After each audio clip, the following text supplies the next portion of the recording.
You don't have to carry everything just because it showed up in your life. Hey, hi guys, Warren here.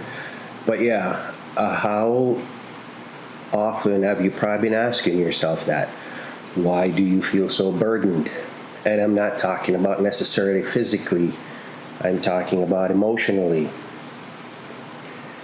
And that's because not everything that enters our life is assigned to stay, which is what I want to talk about today. Letting them go. All of it. And you're like, heard that before, and these people think it's easy. Not easy. But what are the alternatives if we don't? Things like toxic people.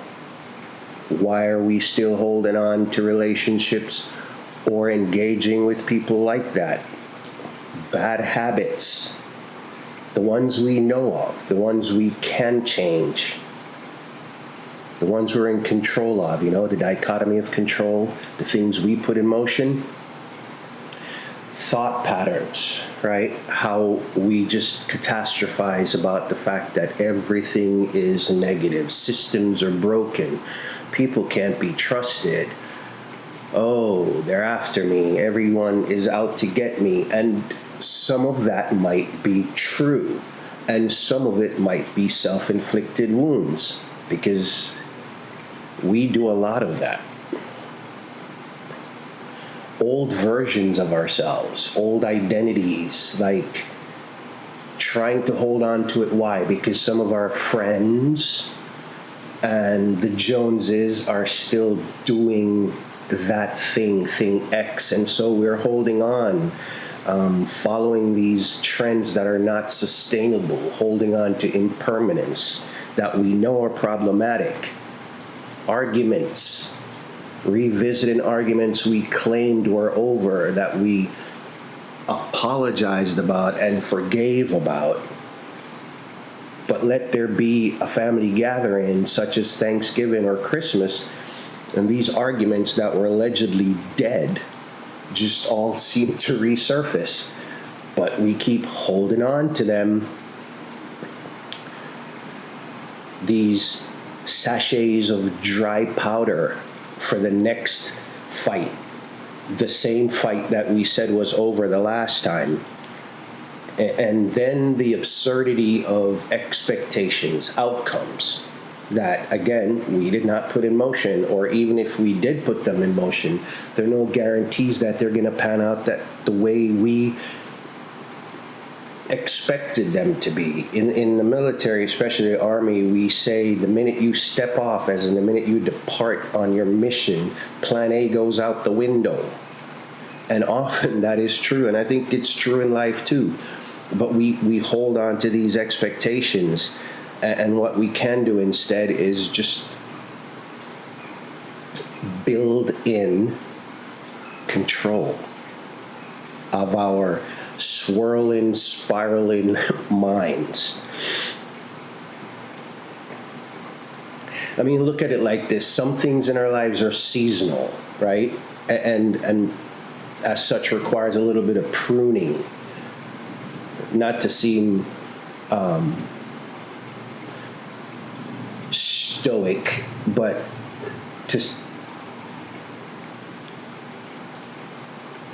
let's skip the stoics. Let's just do the trees, right? The trees don't apologize for shedding their leaves. So why is it that it's so hard for us to shed our metaphorical leaves? Let these things go that no longer, and here's the kicker, here's the key, that no longer serves us. That's the kicker. Staying in conversations that get us nowhere, that are stuck, that they drain us. And these are even the ones with good intentions, like neighbors that they just want to talk, and you have nothing in common. And after giving the cordial greeting of the day, that they want more, and you're just And you don't want to be rude, but sooner or later, again, what are the alternatives if you don't set these boundaries sooner than later? And then there are the friendships that distort us. I hinted at that with staying in trends that don't suit us. But then there are the friends, and I've thrown up enough quotes, but then there are air quotes, but air quotes, words. But I mean, the friends that distort us. Again, we don't want to lose them, or we think we need them so badly that we don't want to let them go. And often these are not our real true friends that we need in the ingredients of life to be a little happier. These are the transactional ones that, again, for whatever reason, we just think we have to keep them in our kit bags.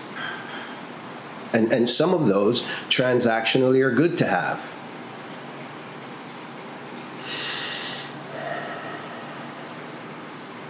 Habits that shrink us, like I mentioned earlier. Outgrown roles, but we just keep holding on. We just keep holding on. But growth is inconsistent by nature, right? I mentioned predicting things. You don't know what you can plan for, and that's prudent. You should. But we don't know what tomorrow really truly brings. So inconsistency and wonder.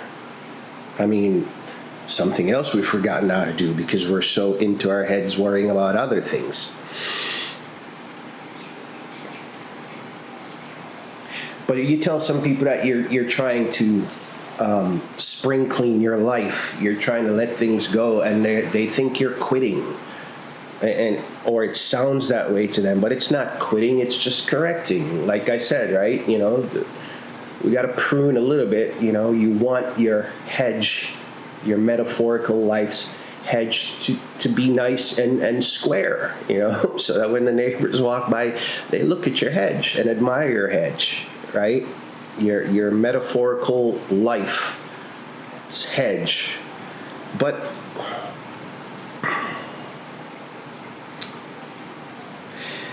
and then there is the emotional real estate that we give up for this. And I don't know about you, but I don't have a lot of bandwidth to deal with a lot of these things anymore. But we let these things and people live in our heads rent free. I mean, I have limited mental space, and I'm sure you do too. Question is, what's occupying it? And I think we need to, they tell you, make a list and then narrow that list down. So what's occupying it? I think we need to narrow our list down. Is it resentment in those relationships and arguments that were over, and we're holding on to these bits and pieces of dry powder? Outdated goals. Man, I still can do this. I still can be this thing. And I say ambition is a good thing. Reality is also a good thing. Right? You might be at a place in your life where that goal is just no longer rational, no longer reasonable.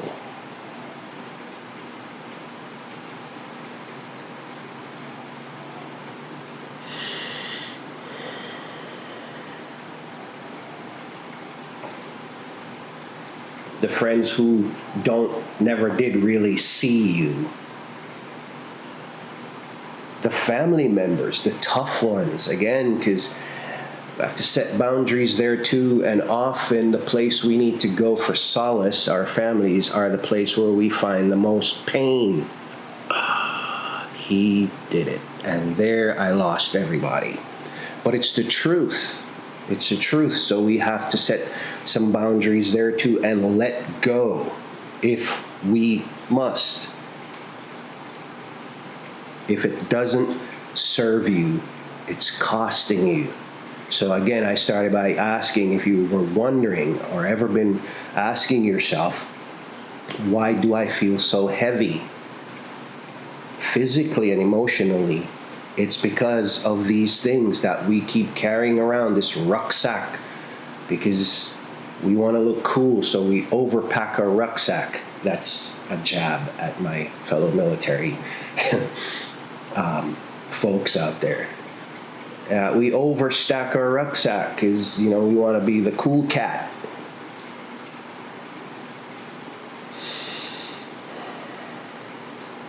If it no longer serves you, let it go. Okay? Let it go.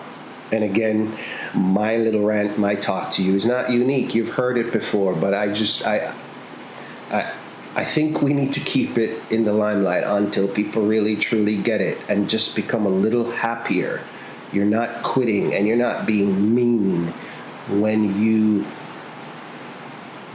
every now and then put you first. If there's not a lot of you to go around, then what's the point? If you burn yourself out carrying this rucksack up the hill, what's the point if there's not you left to share with these people, especially, right? And to enjoy these things. So let it go and just become a little bit happier, all right? And until our next conversation, you'll be good out there. Take care of each other, take care of yourselves, and we'll talk again soon. I'll see you.